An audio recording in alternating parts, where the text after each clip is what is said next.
जय माता दी। मैं हूँ वामिका और आप सभी का हमारे चैनल आध्यात्मिक सागर में बहुत बहुत स्वागत है। आप सभी का दिन शुभ और मंगलमय हो और माता रानी आपकी मनोकामनाएं पूर्ण करें। आज आप सुनेंगे देवी भागवत पुराण का अध्याय 19।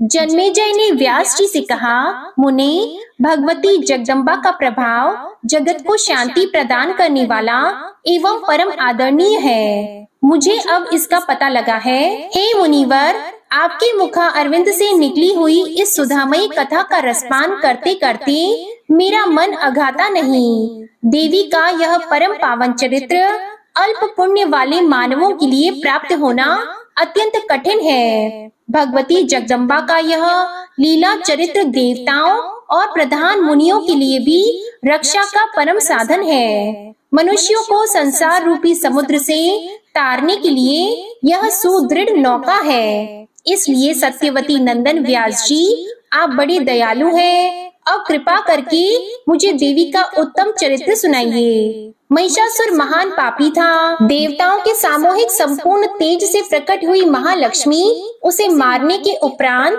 देवताओं द्वारा सुपूजित होकर कहाँ पधारी? महाभाग, अभी आप कह चुके हैं, भगवती भुवनेश्वरी अंतर्ध्यान हो गई।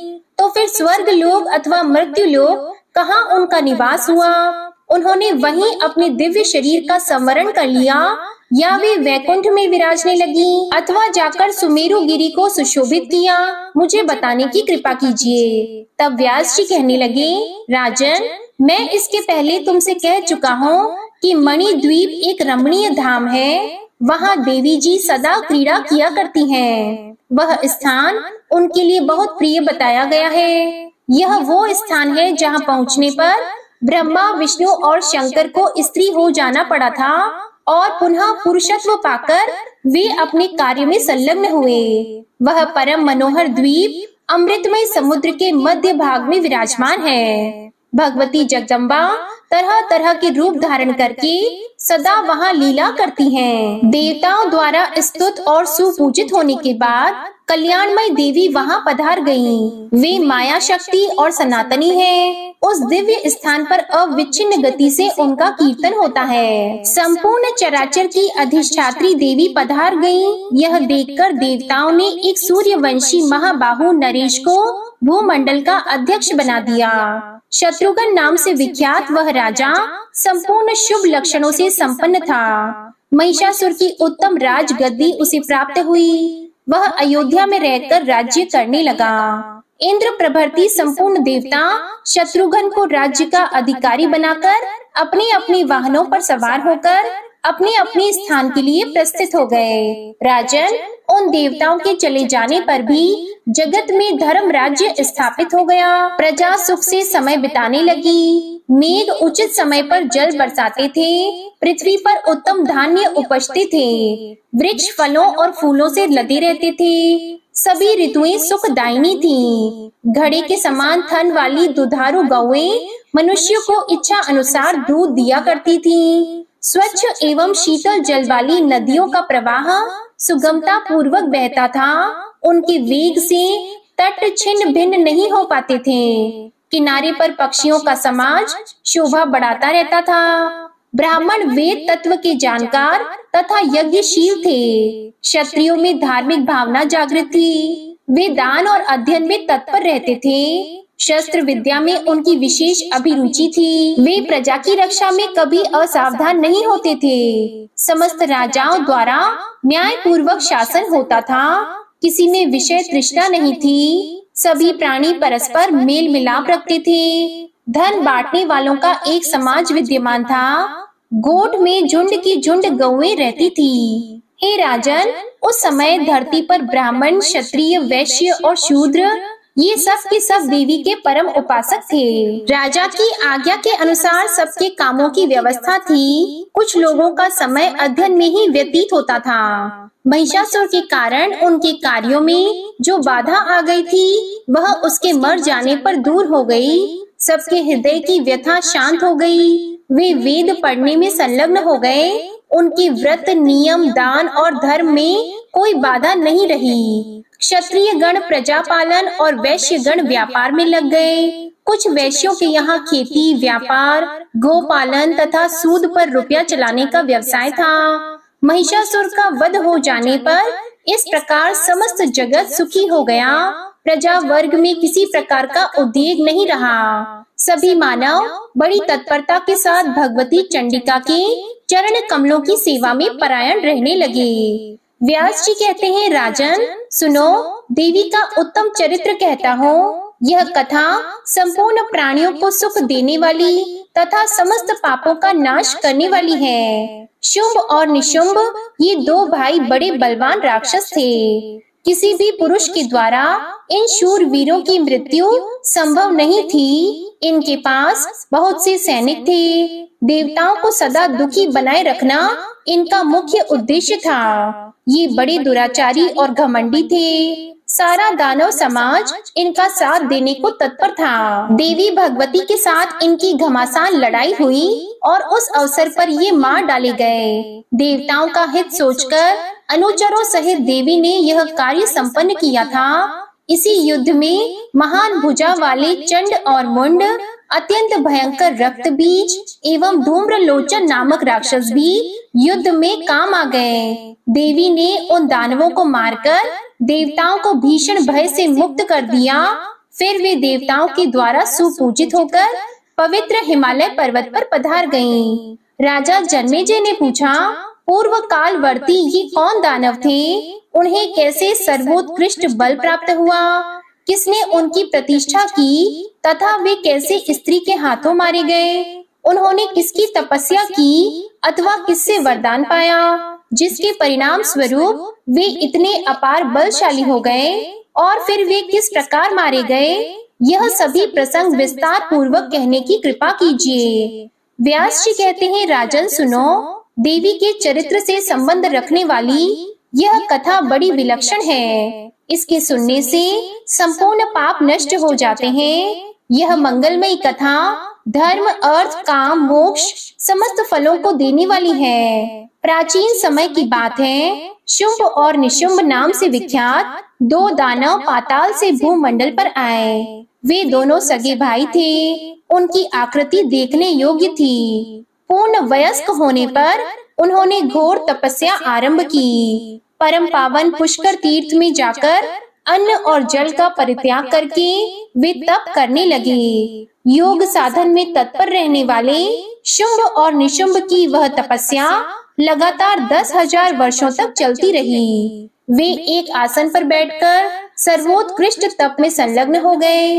अंत में लोक पितामह भगवान ब्रह्मा जी उन पर संतुष्ट होकर हंस पर सवार होकर वहां पधारे। उन्होंने देखा वे दोनों दानव भाई ध्यान लगाए बैठे हैं। तब ब्रह्मा जी ने कहा, महाभागो उठो, तुम्हारी तपस्या से मैं परम संतुष्ट हूँ। तुम्हें जो अभीष्ट हो अथवा तुम जो भी वर चाहते हो उसे व्यक्त करो, मैं उसे देने के लिए तैयार हूँ। तुम्हारे तप का प्रभाव देखकर तुम्हारी अभिलाषा पूर्ण करने के विचार से ही मेरा यहाँ आगमन हुआ है। व्यास जी कहते हैं, ब्रह्मा जी की उपयुक्त बात सुनकर शुंभ और निशुंभ का ध्यान टूट गया।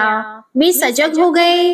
प्रदक्षिणा करके उन्होंने ब्रह्मा जी के चरणों में मस्तक झुकाया और वे दंड की भांति सामने पड़ गए। उनके शरीर अत्यंत दुर्बल हो गए थे। दीन होकर गदगद वाणी में वे ब्रह्मा जी से मधुर वचन कहने लगे। देव देव दया सिंधु, हे ब्राह्मण, आप भक्त जनों को अभय कर देते हैं। विभो, यदि आप प्रसन्न हैं तो हमें अमर बनाने की कृपा करें। संसार में मरण के सिवा दूसरा कोई भय हमें नहीं है। केवल इसी भय से संत्रस्त होकर हम आपकी शरण में आए हैं। आप देवताओं के अधिष्ठाता, जगत के रचयिता तथा क्षमा के भंडार हैं। विश्वात्मन, हमारी रक्षा आप पर निर्भर है। आप हमारे मरण जन्म के भय को दूर करने की कृपा करें। ब्रह्मा जी बोले, तुम कैसी असंभव बात के लिए प्रार्थना कर रहे हो? त्रिलोकी में कोई भी किसी की भी इस मांग को पूरी नहीं कर सकता।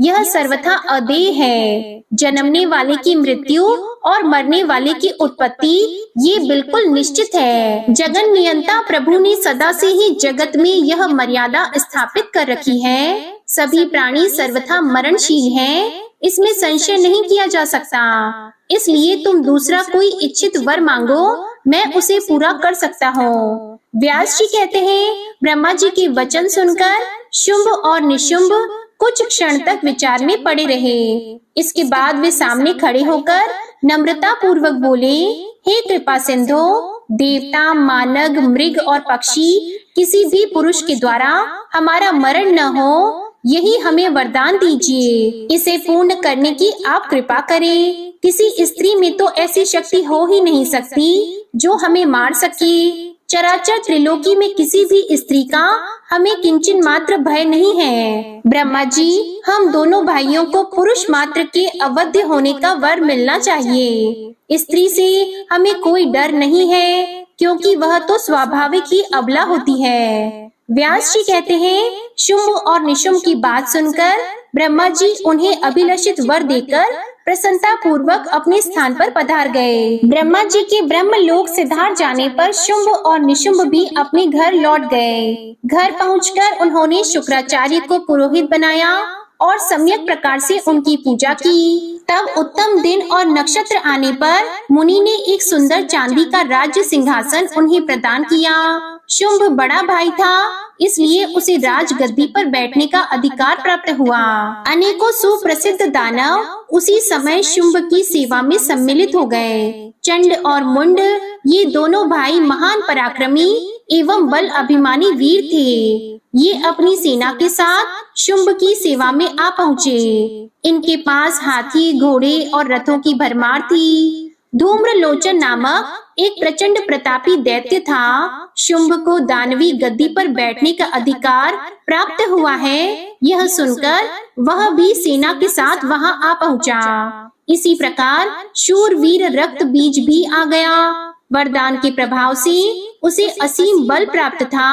उसके पास 2 अक्षौहिणी सेना थी। राजन, उसके विशेष बलवान होने का एक कारण यह भी था कि सम्रांगण में लड़ते समय उसके शस्त्र आहत शरीर से रक्त की जितनी बूंदें भूमि पर गिरती थी, उतने ही अनेकों उसी आकार के पुरुष उत्पन्न हो जाते थे। उन क्रूर दानवों की भुजाएं शस्त्र अस्त्रों से सुशोभित रहती थी। रक्त बिंदु से उत्पन्न वे दानव आकार, रूप और पराक्रम में बिल्कुल एक से होते थे और वे सभी तुरंत युद्ध में सम्मिलित हो जाते थे। इसलिए रक्त बीज संग्राम में महान पराक्रमी और अजय वीर समझा जाता था। इसके बाद शत्रु पक्ष की सेना को कुचल डालने वाले निशुंभ ने अपनी सेना सजाकर इंद्र को परास्त करने के लिए स्वर्ग पर चढ़ाई कर दी। चारों ओर घूमकर उसने लोकपालों के साथ घोर युद्ध किया।